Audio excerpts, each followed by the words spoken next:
В гостях у spb.aif.ru Александр Рыбак.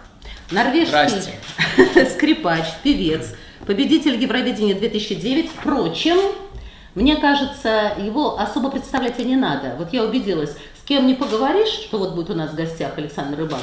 Я уж ему об этом сказала. У всех сразу какие-то добрые улыбки на лицах. Кто из его знает и любит, хоть после этой победы уже время прошло довольно много.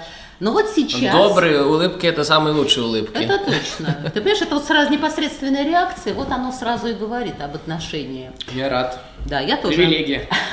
Привилегия, ее надо заслужить.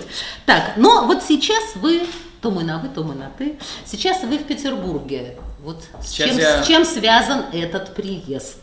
Знаете что, честное слово сказать, я последние 2 года у меня акцент был на Скандинавию. Потому что я все-таки норвежец, ну, из Беларуси, но в Норвегии живу. И мне очень важно там устроить себе хорошую, наилучшую карьеру. И нужно показать все свои стороны, эстраду, классику. Так что я там больше всего занимался, и там участвовал на концертах, телешоу. А сейчас я очень хочу вернуться в Россию, в СНГ, и читал книги русские, чтобы пробовать чуть-чуть лучше по-русски говорить. Хотя бы пока что детские книги, но... Ну, например, хоть одну, что читали? «Финист ясный сокол». Замечательно. Вот. Сказка – это вообще великое дело. Да. Но я вообще сказки читаю, там как раз слова подходят для меня.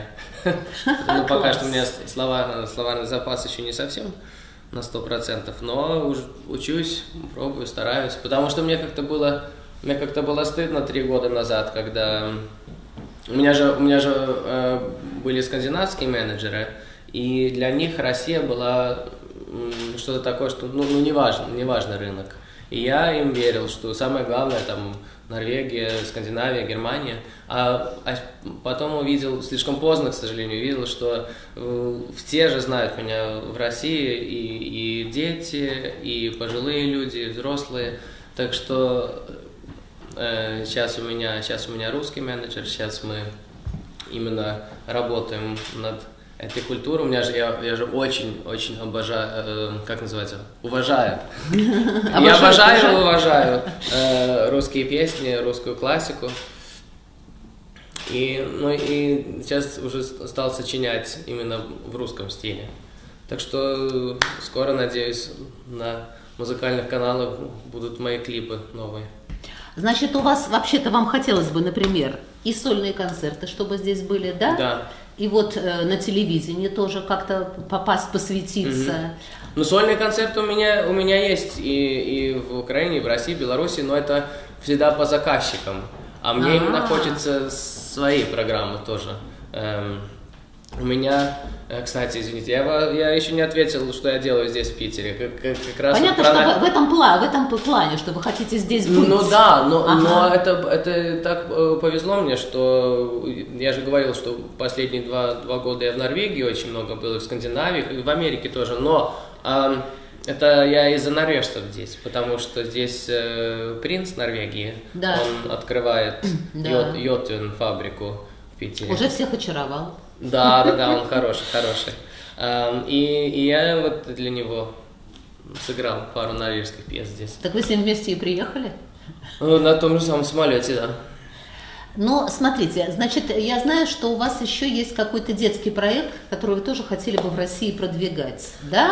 Да, я уже 3 года этим занимаюсь. Я сделал аранжировки для оркестра и посещаю талантливых детей. И не только вот приезжаю к ним за 3 часа перед концертом на лимузине. Это мне уже так надоело. Мне наоборот хочется встретить их, позаниматься с ними. Я же классический скрипач, хотя попал на эстраду, но изначально я классический скрипач, и мне очень нравится работать над музыкой. Не просто зарабатывать деньги, а именно работать над музыкой и делиться моим опытом с детьми. Так что в Скандинавии у меня такие были проекты, в Польше, в Греции, сейчас в Америке у меня было, в Нью-Йорке. Это потому я сейчас уставший такой, потому что в Ну, Нью-Йорке конечно, еще с ума сойдешь. сколько, 2 часа ночи. Да, да. Так что там у меня очень успешный был концерт с детьми в Манхэттене.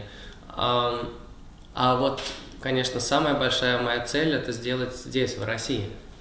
Так что я очень надеюсь, что если я не найду правильную школу музыкальную, так может быть какой-нибудь директор школы мне позвонит и предложит сотрудничество. Так а в чем это заключается? Значит, вы приезжаете к этим детям, вы вместе даете концерт, вы немножко репетируете перед началом, Не а потом немножко, вот- а это 3-4 дня. Понимаете? То есть вы даете мастер-класс, получается? Ну да, но я почти как... У меня роль дирижера первые 2 дня. Я занимаюсь с ними. Конечно, они все время хотят автографы и фотки, но это же только приятно. Но я занимаюсь с ними, я показываю им разные жанры играть, чтобы не только они Бах и Моцарт играли, чтобы им не надоел свой инструмент, но тоже, чтобы они не только эстраду играли, а именно вот смесь разных жанров. Это мне очень... Ну, это моя миссия, я чувствую, после Евровидения. Потому что мне так повезло, что у меня много детей и семейной публики.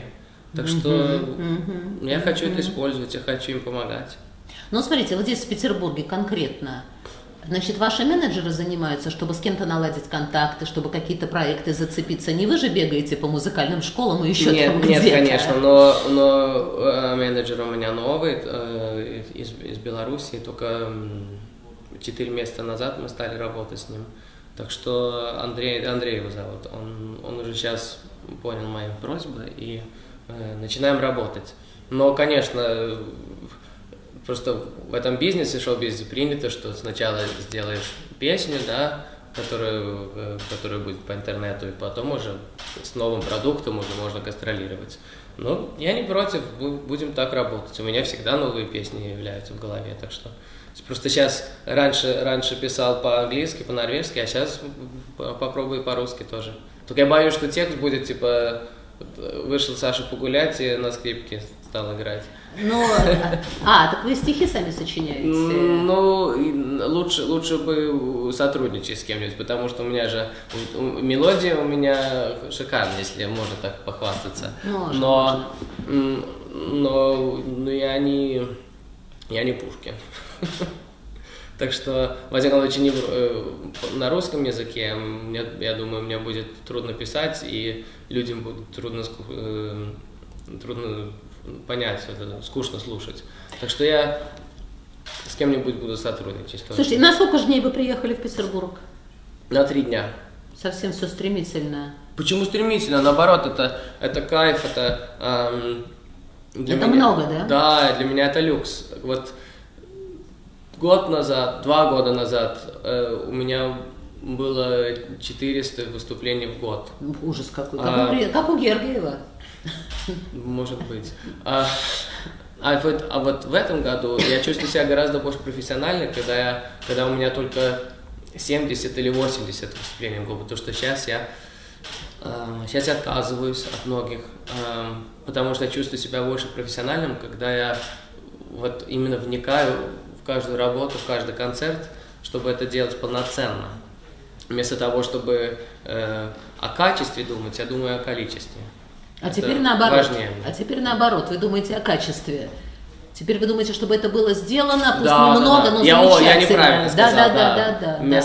Вместо количества я думаю о качестве, да. Но это важная черта, потому что этот шоу-бизнес, он так затягивает, люди уже о деньгах в основном начинают размышлять, так что вы как-то вот вовремя, да, тормознулись. И, это, наверное, всегда у вас было, хотелось дать качество как можно лучше. Ну да, это ваше да. качество тоже, наверное, личное такое. У меня, да, я могу признаться, у меня нету проблемы с деньгами, это большая привилегия, но это не все в этом мире. Это точно. Я хочу лучше поменьше зарабатывать деньги на то, что я по-настоящему чувствую, и на то, что именно моя музыка, чем зарабатывать тысячи миллиардов, чтобы в общем, бессмысленно сделать даже. Да, какое-то самодействие. Слушайте, ну и что в Питере? Вы что-нибудь посмотрели? Да, мне ваш город гораздо больше нравится сейчас, чем когда я был там 15 лет назад. Да. 15? 15 лет назад. Это вы были тогда еще детьми? Маленьким, да. тогда я с классической музыкой здесь выступал. Да, мне было 12 лет. Это еще до Евровидения? Да. Да, у меня 12 лет было. Да, в Евровидении мне 23 было. Значит, в Питере-то вы уже просто свой человек, да, с детства туристом. его знаете. Да, но мне очень нравится здесь, на каждом квартале чувствуется история, культура. Да и люди очень добрые. Я не буду сравнивать Питер с другими городами, с Москвой и все, но просто чувствуются здесь очень добрые люди. Слушайте, а чего вы посмотрели конкретно? Эрмитаж, например, или Мариинский театр, в этот раз нет, потому что у меня было, это у меня очень была важная работа. Ну, конечно. Для принца играть. Да и это мои последние сейчас дни, перед тем, когда я наконец-то приезжаю домой. Я уже не помню, где я был. Я в 5 странах был за 3 недели. В общем, хочется отдохнуть немножко, охолонуться. А для принца... я купил большой экран, такой самый новый, знаете, HD, да? Когда Конечно, все да. это. А у меня HD только в 4 раза больше. Вместо 1080 этих пикселов, так у меня 4500. Так что я могу будете смотреть? вот так вот экрану приходить и все равно видеть каждую каплю воды, песок. Это прекрасно. Вот это мой хобби, можно сказать. То есть новые технологии, да? Да, прихожу домой, там девушка красивая звонит: Саша, давай обед покушаем или что, в кино сходим. Я хочу наконец-то один побыть. Со своей техникой. Да. А с мамой, с папой? С мамой, с папой, да. Знаешь что, они мне прислали фотку из Парижа, они вместе сейчас были там. И так, это было приятно узнать, что они все-таки вместе. Они boyfriend и girlfriend. Я этого не знал, я думал, просто это мама и папа, они еще любят друг друга. Ну, в Париже, понимаешь, такая атмосфера, что там все становятся... Да. Слушай, а сколько они уже вместе? Ой, не знаешь. Не знаю. Ну, точно 35 лет, Если не больше, хочешь сказать. 30 лет, я думаю, да. Ага, потрясающе.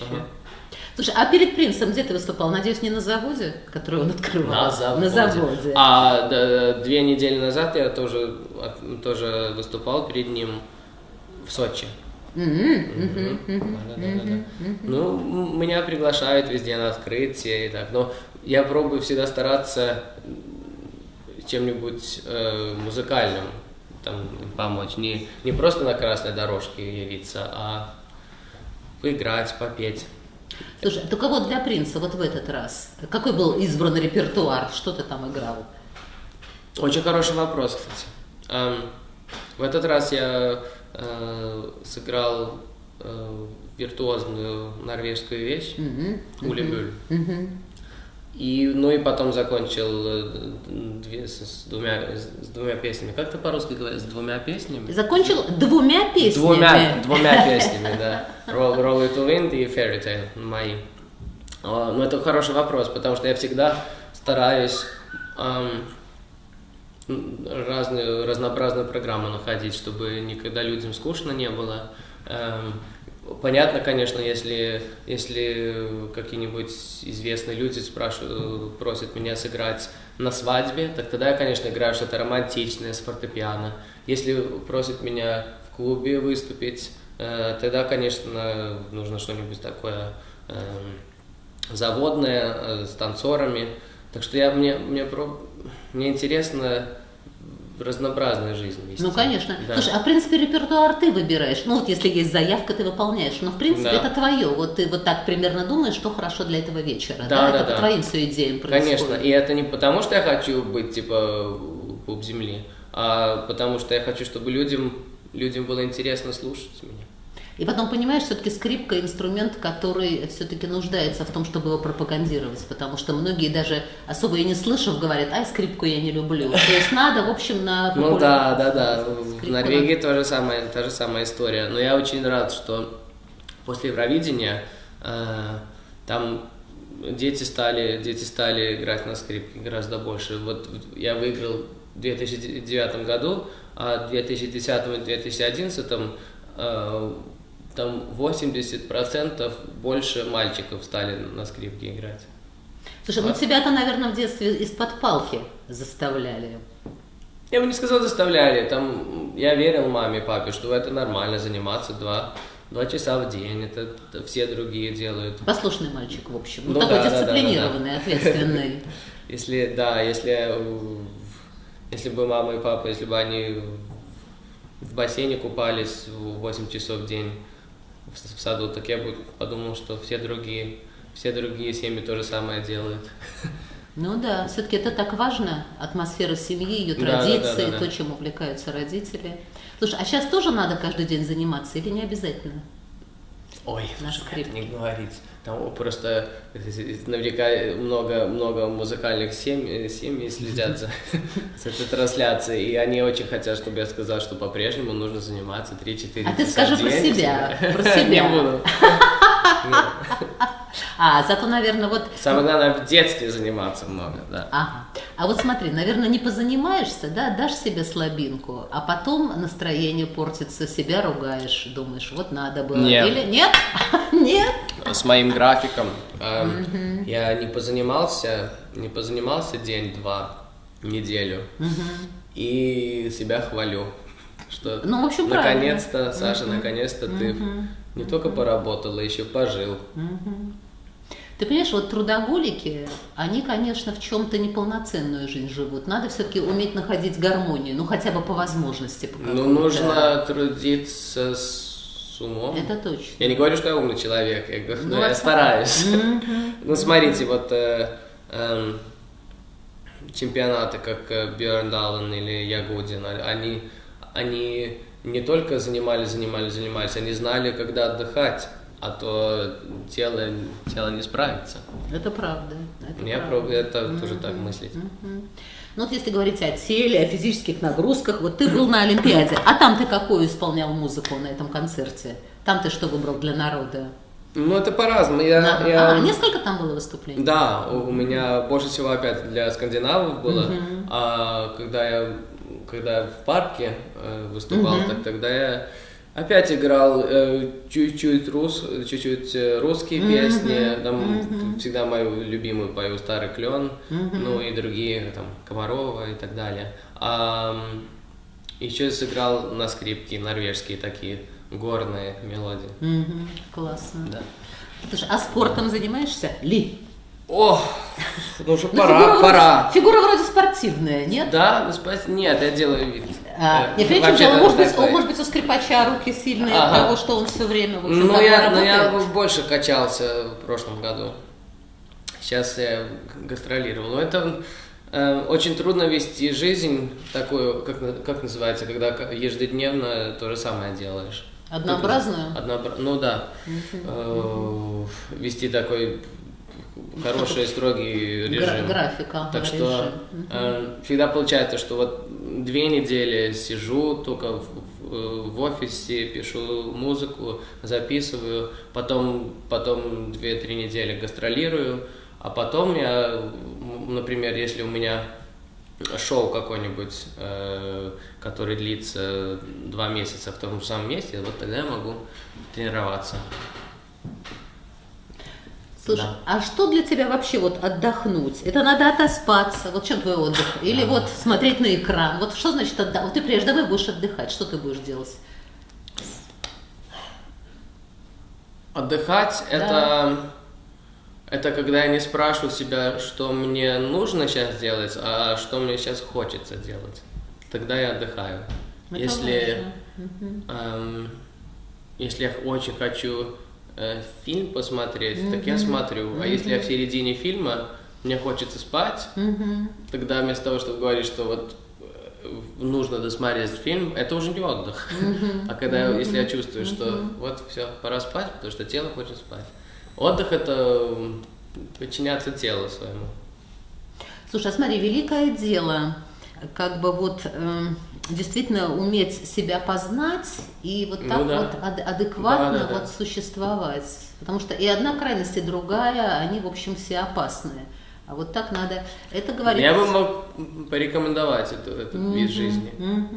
Все-таки это говорит об уме. Может быть. Или, может быть, даже просто природное. Слушай, так, что я хотела еще спросить, а вот что. Значит, вот сейчас ты от нас сразу домой едешь. Да. Будешь вот отдыхать. Ну, не совсем отдыхать. Там завтра пресс-конференция будет. Там самые большие телестанции, газеты придут, потому что премьера моего нового телешоу да что в Норвегии. Это в субботу. Да? В субботу, да. Оно уже снято? Да. Вот здесь вот мне трудно, потому что я так хочу рассказать про все эти проекты, но я знаю, что мы их не увидим. Вы так и так не видите, так что никакой смысл типа ажиотаж делать, когда это норвежский. То же самое в Норвегии, например. Мне так было хотелось сказать всем моим друзьям, потому что я участвую на юбилее Александра Пахмутова. Это самый это пик моей карьеры был. Неважно, что сейчас случится, это точно был пик. Но никто не знали, кто, да. Ага. Так что, тоже это интересно, что у меня не одна жизнь, у меня много разных. Да, и потом ты получаешься все равно как некий там вот посол. Все равно где-то ты что-то расскажешь, глядишь, это какое-то зернышко упадет, кто-то что-то узнает. Вот мы узнали про это, что ты в телешоу участвуешь. Это мне приятно, но это вы позитивно очень на это смотрите. А некоторые чувствуют, что я типа и не ваш, и в Норвегии там я тоже не их, да. Ну, говорят, что, те, которые негативно на меня смотрят, они говорят, что, Саша, да, ты все-таки уже не русский, ты не наш. А норвежцы говорят, да, Саша, ты такой что-то эксклюзивный, экзотический, но ты, конечно, не норвежец. Так что я вот так вот, меня привлекают сюда, потом бросают к другим, это привыкаешь уже к этому. А как ты к этому относишься? Это тебя расстраивает или действительно уже привык и все равно? Ой, привык и не все равно, а я бы никогда не поменял эту жизнь. Конечно. С кем-нибудь другим. Конечно. Что? Это просто такой шанс, да, и такое разнообразие. Я чувствую себя мировым. Да. Только надо соответствовать, быть и профессионалом, и в человеческом плане оставаться на высоте, и тогда все это... Да я не только про карьеру, что я мировой, что конечно, меня в многих странах знают, просто мировой, например, моряк тоже может быть мировой. Самое главное, что как человек чувствует себя. И потом это только обогащает, на самом деле, понимаешь? У вас вопросы? Да есть, у народа вопросы. Вот смотри-ка. Привет, Саша, как хорошо, что ты в России. 3 восклицательных знака. Мы по тебе соскучились. Вопрос. Когда будет все-таки какой-нибудь турнир-то по СНГ? Особенности по русским городам. Хотелось бы, чтобы приехал не только в крупные города, но и в небольшие. Ждут почти во всех уголках России. Ну вот что, может быть когда-нибудь такое турнир? Ой, конечно, сейчас у меня менеджер в России, сейчас у меня больше времени думать про Россию. Сейчас я даже стараюсь музыку в русском стиле писать. Никогда, конечно, не могу обещать, будет это в радиоформате или нет, но я стремлюсь к гастролям по России. И уже некоторые заказчики уже интересуются, но хотелось бы сначала пару песен написать, чтобы они были по интернету там крутились.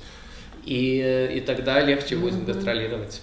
Интересно же гастролировать с песнями, которые два года назад я пел. Да, конечно, что-то новое. Слушай, вообще у всех вот таких вот известных артистов, скажем так, у них график расписан намного вперед. У тебя тоже, наверное, на самом деле уже этот год там до конца более-менее? Нет, как раз вот в этом, обычно да, но в этом году, раз у меня очень-очень будет рейтинговый телешоу, просто, я так думаю, так я боюсь забронировать все даты, потому что, я думаю, много будет заказчиков по концертам летом, именно в Скандинавии. Но кроме этого, я не хочу себе ставить, как называется, когда ставишь себе дату, что вот до этого такой график, числа нужно... всю жизнь расписать. Что типа до этого числа мне нужно столько песен написать, до этого числа мне нужно найти, потому что тогда я просто буду расстраиваться, когда мы не держим график. А в этом мире же всегда все опаздывают, все запаздывают, и я не против, просто столько времени, сколько нужно, столько это и займет. значит, возможность такая есть. Ой, Время найдешь. Да. Что... Да и не только в России, Ну, да. в Украине, Беларуси, Да. Белоруссии точно Да, будет, да, конечно. да, это Бог. Слушай, смотри-ка, значит, вот теперь пошло личное. Что для тебя значит верность любимому человеку? Как ты это понимаешь? Верность любимому человеку, если это не... Ну, я сразу думаю про маму и папу. Угу. Это важно, верность, между прочим. да, что я всегда правду им говорю, ничего не скрываю. А если говорить про девушку, отношения, так верность любимому человеку это не связываться с ней. Тогда я очень верный. То есть, в общем, в каком-то смысле не обманывать, не давать обещаний, которые потом будет невозможно выполнить. Вы еще это лучше сказали, да. Это правильно, Потому что с этой жизни ее нужно очень хорошо понять, чтобы самой быть. Я надеюсь, никто никогда не поймет. А вот нет, надеются и говорят, что если у тебя будет ребенок когда-нибудь, пойдет по своим стопам, станет музыкантом, или ты оставишь выбор для будущей профессии. Родители-то тебе, похоже, ведь не оставили выбора, как бы вот когда привлекли к занятию музыкой, хотя ты мог... Я думаю, что они бы, если они бы увидели, что у меня таланта нету ни на фортепиано, ни на скрипке. Например, к технике. Так они бы, да. И, понимаете, есть же всегда, вот, когда человеку 15, 16, 17 лет, они всегда начинают быть, как это называется, rebel, по ребель. Я не знаю, как по-русски это сказать. Когда они не хотят, типа, отойти от всего, что конформов, что все, что у них было, и они хотят что-то совсем новое, против родителей, да? Как называется это слово? Это, наверное, целое понятие. Ну нет, не совсем привилегия. Просто молодые люди обычно бунтуют против всего старого. Им кажется, что это уже такое замшелое, неинтересное, что старшее поколение, в общем, как-то так мало что соображает, а вот они несут новое, настоящее. То, что спортсмены очень часто после 10 лет, когда им уже 16-17, они начинают говорить, неужели мне нужен этот спорт, и они начинают там или курить, или что такое. Потом музыканты очень часто больше не играют музыку и начинают быть, на доктора там или что-то такое. А у меня такая реакция была полезная, потому что я подумал, что все, больше эту классику она мне не нужна.